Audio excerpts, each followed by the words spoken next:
Merci d'abord à vous toutes et à vous tous d'être là aussi nombreuses et aussi nombreux.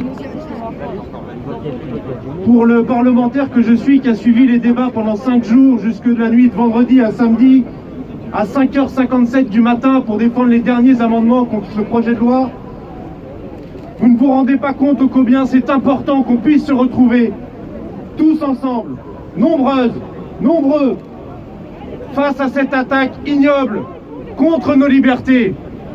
Et on les entend, et ça fait longtemps, trop longtemps, nous expliquer que la sécurité est la première des libertés. Slogan de Jean-Marie Le Pen en 1992, pour rappel.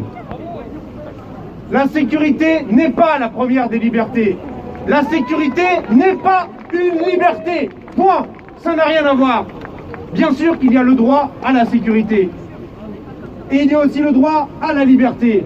La question qui nous est posée, c'est comment on fait en sorte que ces différents droits, le droit à la sûreté notamment, ne s'entravent pas les uns les autres. Et eux, ils s'en fichent. Ils en ont rien à faire. Vos libertés, nos libertés, ils en ont rien à faire.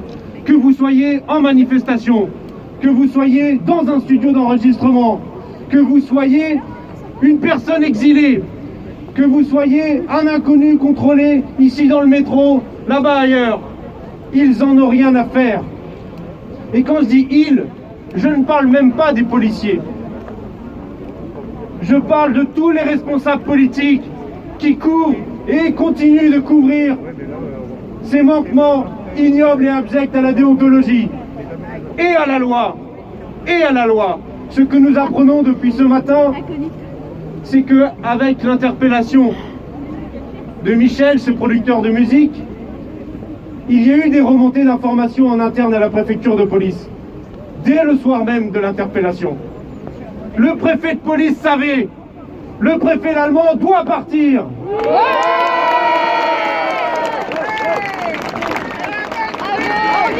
Et pas que pour ça d'ailleurs.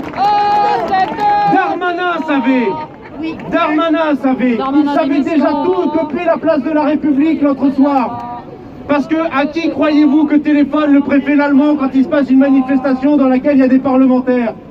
Vous croyez qu'il a un supérieur hiérarchique entre lui et le ministre de l'Intérieur? Non! C'est Darmanin son supérieur hiérarchique. Et je veux citer, juste pour leur mettre dans la face, je veux citer Emmanuel Macron.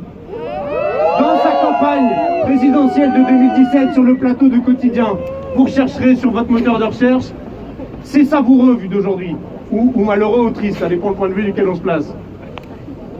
Il disait, il faut combattre les violences policières. C'est un scandale qu'il y a encore des manquements à la déontologie comme celle-là dans notre pays. Et il poursuivait son raisonnement en disant, mais il y a une chose qu'on n'interroge pas, c'est la hiérarchie. C'est la responsabilité de la hiérarchie. Il y a des chefs, il faut les punir. Ça c'est du Emmanuel Macron en 2017. Eh ben allez mon gars, vas-y, vas-y, chasse-les, dehors Darmanin, dehors l'Allemand. Darmanin, démission, Darmanin, démission. Je veux pour conclure cette opposition globale au texte sécurité globale, dire un message aux policières et aux policiers qui sont là autour. Je veux m'adresser à eux. Je veux qu'ils entendent une chose. La confiance que la population a en eux ne se décrète pas. La confiance, elle se gagne. Et pour avoir de l'autorité, il faut que les gens nous fassent confiance. Et il faut qu'on soit légitime pour ça. Et le meilleur moyen d'être légitime, c'est de respecter la déontologie.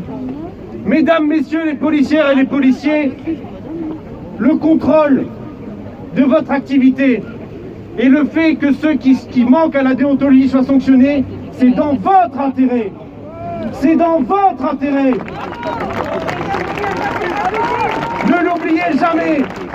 C'est le préfet Grémaud qui, en 1968, expliquait que lorsqu'un policier frappe un homme à terre, certes, il se déshonore lui-même, mais il déshonore toute la fonction policière.